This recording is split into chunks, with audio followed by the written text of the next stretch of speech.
Hello everyone, welcome to our YouTube channel S K Sankalp. Myself S K. Economics के हमारे 14 lecture हो चुके हैं। कला एवं संस्कृति के हमारे समथिंग 10 के 11 लेक्चर समथिंग हो चुके हैं। उसी कला एवं संस्कृति का हम आगे का लेक्चर का सिलसिला बढ़ाते हुए आज हमारी कला एवं संस्कृति की क्लास है। पिछली क्लास जरूर करते चलिएगा क्योंकि आपको पता है सब एक दूसरे से कनेक्ट है, अलग अलग नहीं है सेगमेंट में, तो इसलिए पिछला भी पढ़ना है तब आगे बढ़ना है, तभी चीज़ें आपको क्लियर होंगी। कला एवं संस्कृति स्टार्ट करते हैं। जैसे कि मैंने आपको बताया था, इतिहास जो है 3 हमने डिवाइड कर रखी हैं, प्राचीन और एक मध्य और एक आपकी आधुनिक। ठीक है, ये 3 आपकी इतिहास हैं। आपको पता है पढ़ने की सुविधा के लिए हमने जो है इस तरीके से कर रखा है अपने इतिहास को। तो प्राचीन काल में जो हमारी स्थापत्य कला रही है, प्राचीन काल में जो हमारी स्थापत्य कला रही है, चाहे वो प्राचीन काल में मौर्य काल हो, वैदिक काल हो, सिंधु घाटी सभ्यता हो, मौर्य, मरुत्तर, गुप्त, इस तरह के जितने भी काल रहे हो, हमने वहाँ की स्थापत्य कला देखी है। मतलब कि वहाँ के घरों के, भवन के, स्तूप के डिज़ाइन देखे हैं। ऐसे ही हम मध्यकालीन की देख रहे हैं। आधुनिक पर अभी हम नहीं पहुँचे हैं। किसकी देख रहे हैं? मध्यकालीन इतिहास जो है हमारा, उसकी हम क्या देख रहे हैं? स्थापत्य कला देख रहे हैं। ठीक है, स्थापत्य कला मतलब कि मध्यकालीन जो इतिहास है, जो 712 से आपका 1600 या 1700 तक माना जाता है, उस कालीन इतिहास को, मध्यकालीन इतिहास की स्थापत्य कला, मतलब कि उस टाइम घर के डिज़ाइन कैसे थे, महलों के, मकबरों के, मस्जिदों के, जो भी उस टाइम पे विकास हुआ उनका देख रहे हैं। तो आधुनिक अभी हमने पढ़ा नहीं है, प्राचीन हम पढ़ चुके हैं। तो मध्यकालीन स्थापत्य कला हम देख रहे हैं, मध्यकालीन आर्किटेक्चर। ठीक है, तो मध्यकालीन में आपकी 2 चीज़ें मैंने आपको पहले भी बताई हैं कि मध्यकालीन में एक शैली रही है जिसको बोला है इंडो इस्लामिक स्थापत्य कला। ये कैसे इंडो इस्लामिक स्थापत्य कला शैली है, ये मैंने आपको बताया था। इंडिया और आपकी इस्लामिक, जो इस्लामिक कंट्रियों से या फिर पश्चिमी देशों का मतलब जो बीच में मध्य एशिया है, पश्चिम ओर से जो ईरान, तुर्की, यहाँ से जितने भी देश से आ रहे थे आक्रमणकारी, तो वो मुस्लिम आक्रमणकारी थे, तो उनकी एक अपनी स्थापत्य कला थी और भारत में अपनी अलग थी। जब ये दोनों मिल गई तो इंडो इस्लामिक स्थापत्य कला का निर्माण हुआ। इंडो मतलब भारत और इस्लामिक मतलब जो इस्लामिक कंट्री से आए थे। तो इस इंडो इस्लामिक स्थापत्य कला शैली, इसका जो प्रभाव देखा गया है वो पूरे मध्यकालीन इतिहास पर देखा गया है, या फिर पूरे मध्यकालीन टाइम पर देखा गया है। मध्यकालीन टाइम का मतलब जो आपकी दिल्ली सल्तनत रही है, और आपकी एक तरफ बाद में मुगल काल रहा है। ठीक है, और इसी टाइम पर आपके प्रांतीय शासक भी रहे हैं। फॉर एग्जाम्पल ये आपका भारत हो गया,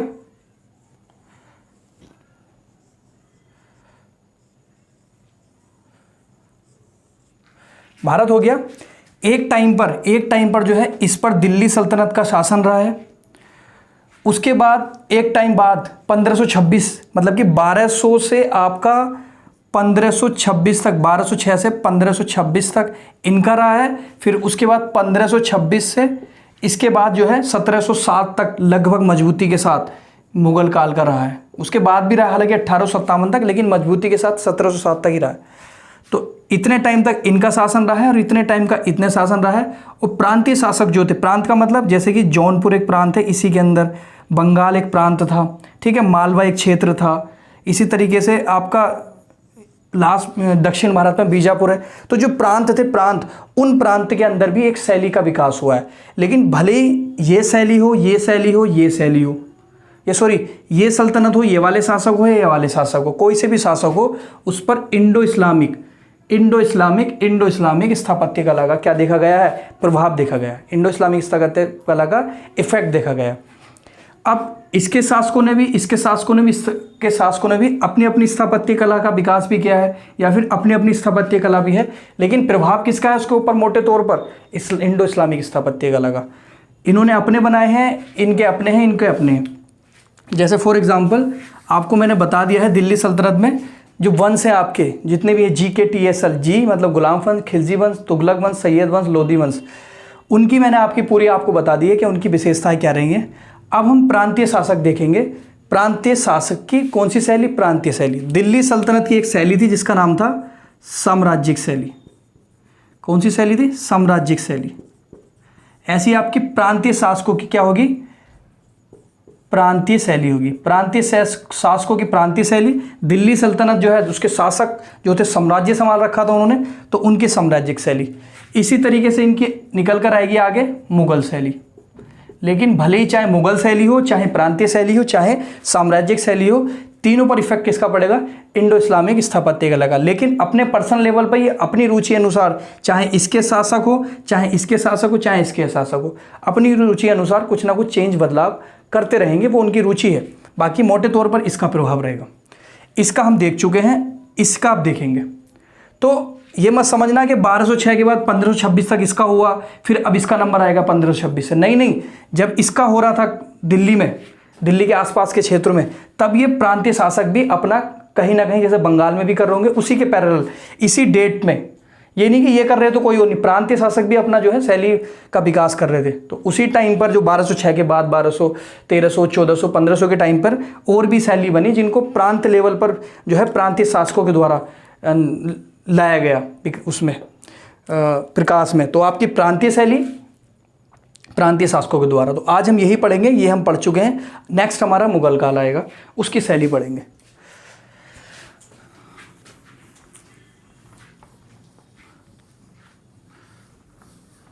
चलिए अब देखते हैं।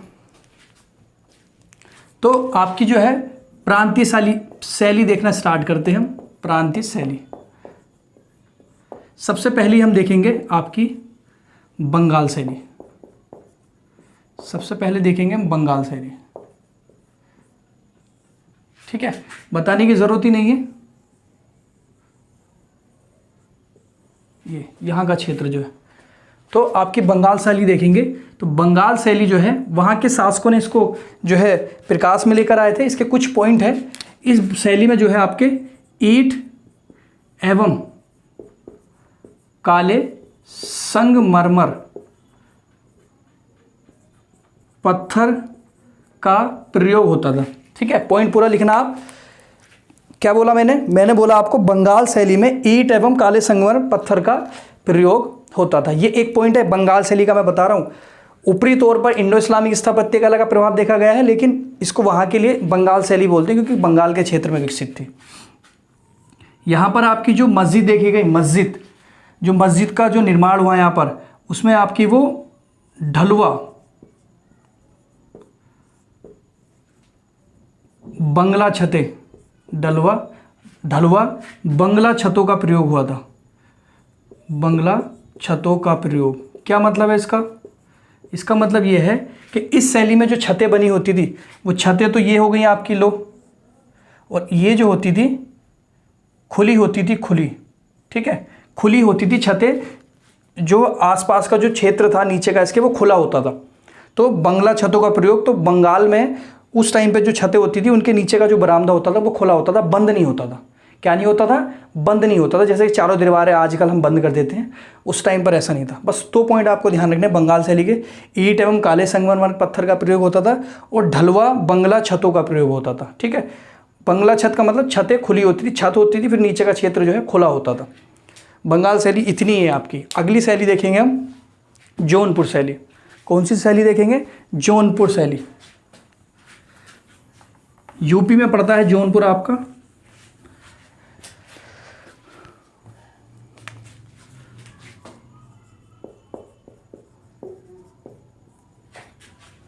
दूसरा ये जौनपुर शैली, ये सरकी शासक थे उस टाइम के। वहाँ पर प्रांतीय लेवल पर होंगे छोटे मोटे। तो सरकी शासकों के संरक्षण में प्रांतीय शासक होंगे। प्रांतीय मतलब प्रांत लेवल पर, छोटे लेवल पर। सरकी शासकों के संरक्षण में विकास हुआ इसका, इसलिए इसको सरकी शैली भी कहा जाता है, क्योंकि सरकी शासक थे, उन्होंने इसका संरक्षण किया, विकास किया, तो सरकी शैली भी कहते हैं इसको। ठीक है, पॉइंट लिखना ये पूरा आपको, सरकी शैली भी कहते थे। और इसमें जो है खास बात, मीनारों का प्रयोग नहीं होता था। जो आपने मीनार देखे हैं उनका प्रयोग नहीं होता था, इसमें मीनारों का प्रयोग नहीं होता था। ठीक है, इस चीज़ को ध्यान रखना, मीनारों का प्रयोग नहीं होता था, जो मीनार मैंने पहले बताया आपको। और यहाँ पर जो हॉल बनते थे, हॉल या जो खंड होते थे, स्तंभ टाइप में खंड, उस पर चित्रित मोटे अक्षरों में होता था।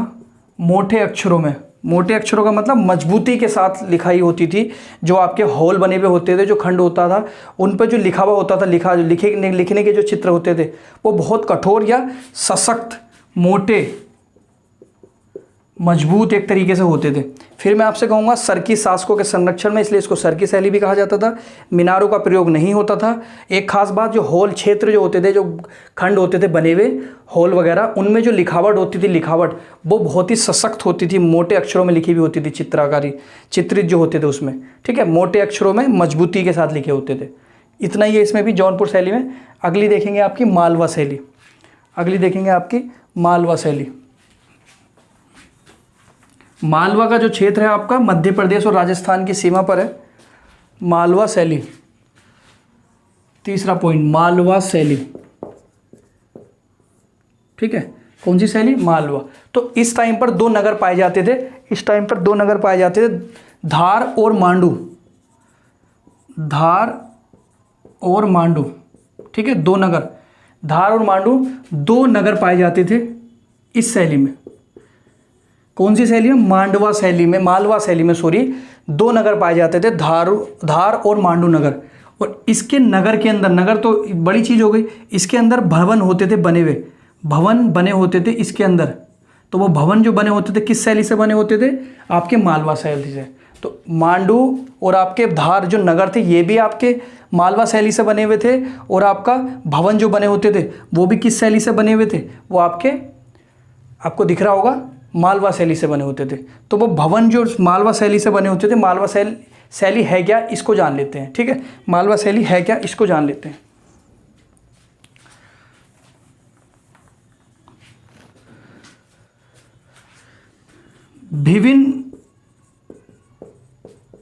विभिन्न रंगों के पत्थर, विभिन्न रंगों के पत्थर मतलब कि कई कलर के पत्थर होते थे। ठीक है, कई कलर के पत्थर होते थे, और इनमें जो है संगमरमर का प्रयोग भी होता था। ये मालवा शैली में बता रहा हूँ आपको। दो नगर थे आपके, धार और मांडू, उसमें उस नगर में जो भवन होते थे वो इन शैलियों से बने होते थे। किन से? विभिन्न रंगों के पत्थर होते थे उसमें, और आपके संगमरमर का प्रयोग होता था।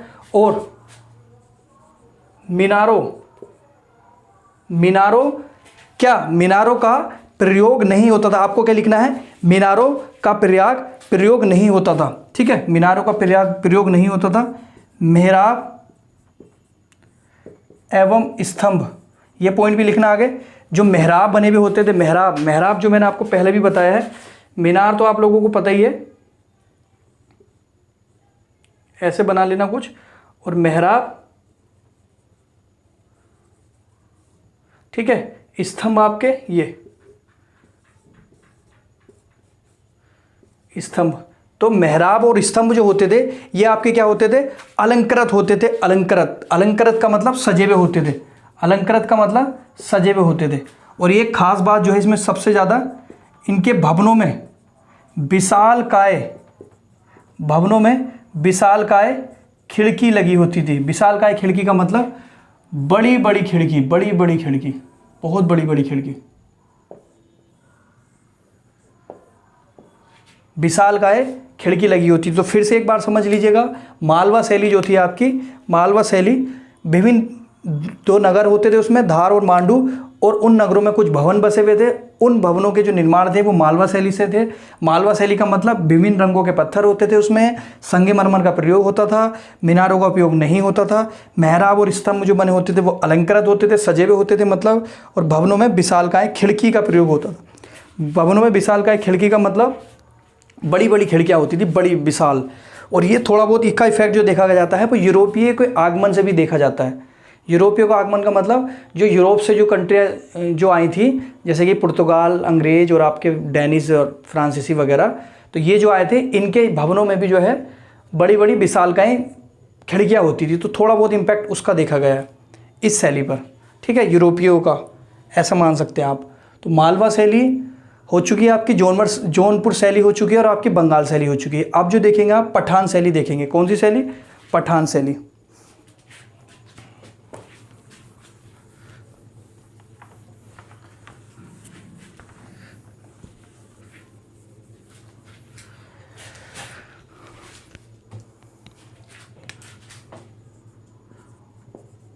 इसमें भी क्या थी?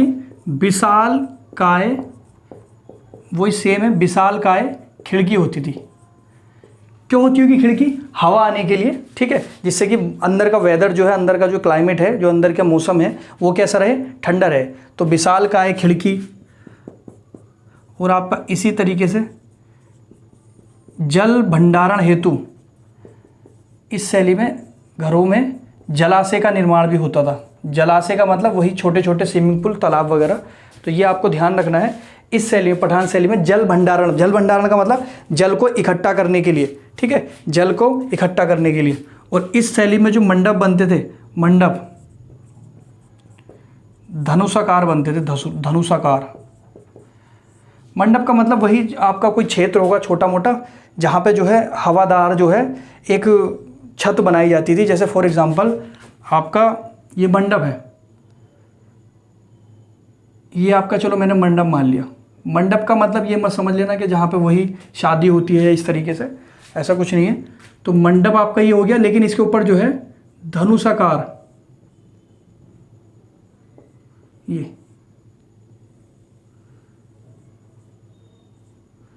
देखो आप, धनुषाकार क्या होती थी? छत होती थी। धनुष के आकार की क्या होती थी? छत होती थी। तो मैं आपको इसमें 3 पॉइंट बता रहा हूँ, कौन कौन से? विशाल काय खिड़की, जल भंडारण हेतु जलाशय, और मंडप जो होते थे वो धनुषाकार होते थे। कैसे होते थे? धनुषाकार। उसकी छत जो होती थी धनुषाकार होती थी। चौथा पॉइंट देखोगे, बैटर प्रणाली का प्रयोग होता था। बैटर प्रणाली का, बैटर प्रणाली का मतलब ये है कि जो भी बना हुआ होता था भवन, वो बहुत ही मजबूती के साथ होता था। तो बैटर प्रणाली का मतलब है ऐसी प्रणाली जिसमें बहुत मजबूती के साथ क्या बनाए गए हों? भवन बनाए गए हों, घर बनाए गए हों। ठीक है, ये आपकी कौन सी प्रणाली हो गई? बैटर प्रणाली हो गई। तो ये कौन सी शैली हो गई आपकी? पठान शैली। ठीक है, ये आपकी शैली हो गई पठान शैली। इसमें जैसे कि अगर एग्जाम्पल देखोगे आप, चलो छोड़ो वो, फिर जैसे कि रानी का रूपमती मंडप, ये बने हुए इस तरीके से, रानी का रूपमती मंडप, ठीक है, आलीशान मंडप।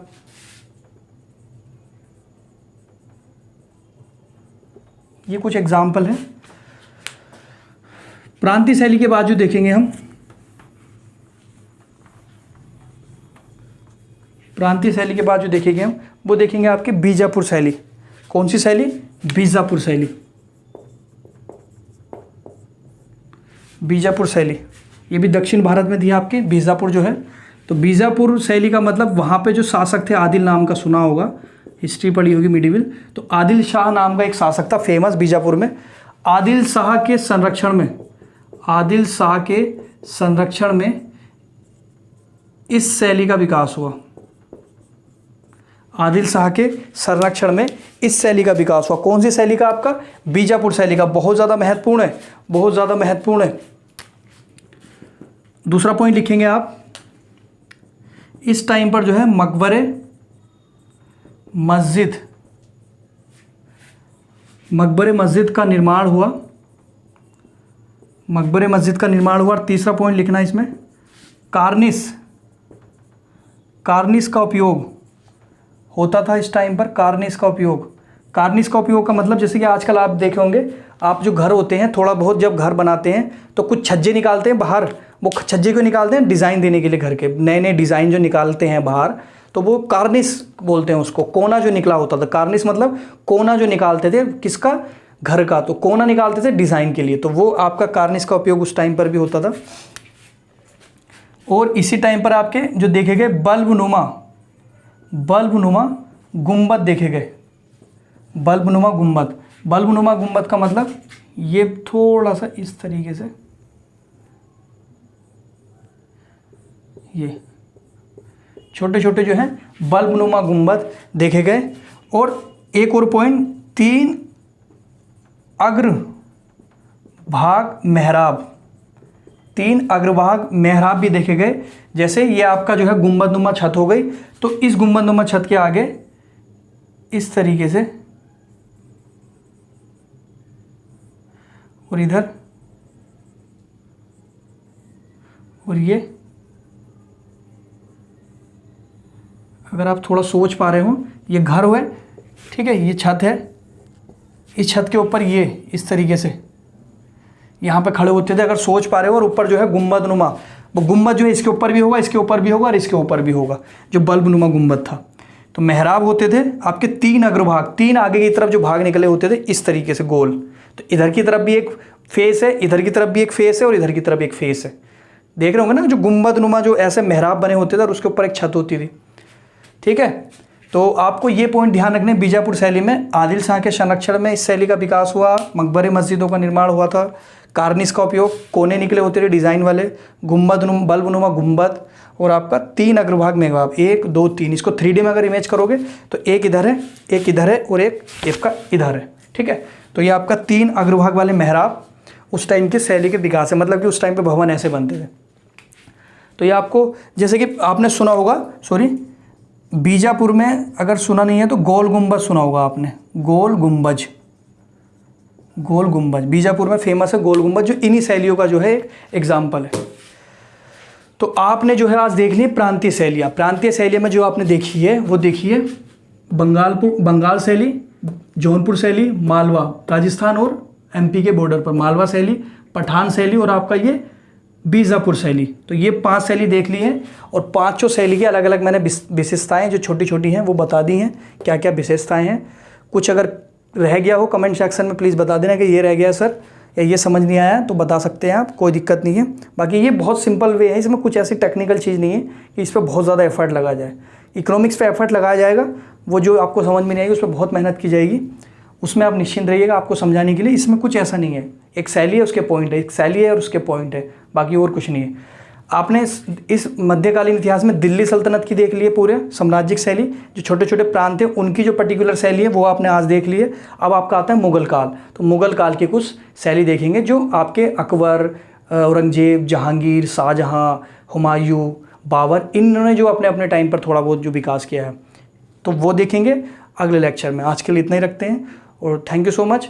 प्लीज़ और चैनल को लाइक, कमेंट और सब्सक्राइब ज़रूर करते रहिएगा, ठीक है। आज के लिए इतना।